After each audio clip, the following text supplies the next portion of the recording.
এই কোটা আন্দোলনকারীদের complete shutdown আর তার ফলাফল আজকে এই অবস্থা।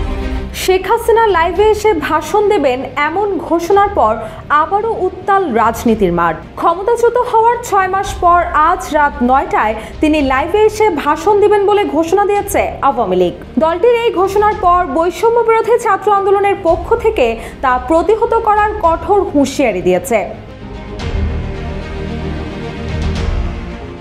সরকার পতনের পর আওয়ামী নেতাকর্মীদের বেশিরভাগই আত্মগোপনে চলে যান, কেউ আবার কারাগারে।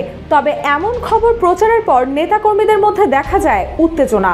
অধীর আগ্রহ নিয়ে নেত্রীর ভাষণের অপেক্ষায় রয়েছেন দলটির নেতাকর্মীরা।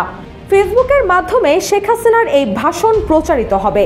ব্রিটিশ সংবাদ মাধ্যম বিবিসি বাংলার এক প্রতিবেদন থেকে এসব তথ্য জানানো হয়।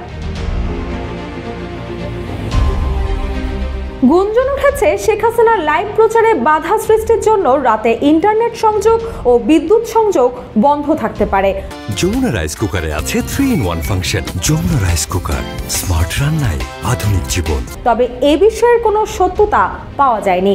সরকারের পক্ষ থেকেও এমন কোনো নির্দেশনা দেওয়া হয়নি।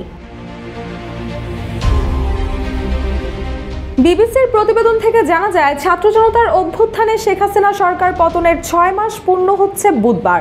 এদিন নিষিদ্ধ ঘোষিত সংগঠন ছাত্রলীগের একটি ভার্চুয়াল অনুষ্ঠানে যুক্ত হয়ে ছাত্র সমাজের উদ্দেশ্যে ভাষণ দেওয়ার কথা রয়েছে তার।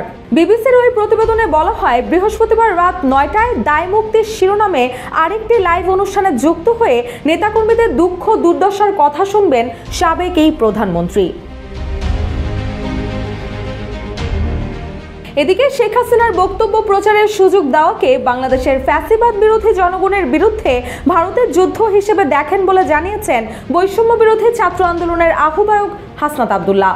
হাসনাত তার ভেরিফাইড ফেসবুক পেজ থেকে দেওয়া এক পোস্টে লেখেন, শেখ হাসিনাকে বক্তব্য প্রকাশের সুযোগ দেওয়াকে বাংলাদেশের ফ্যাসিবাদ বিরোধী জনগণের বিরুদ্ধে ভারতের যুদ্ধ হিসেবে দেখি।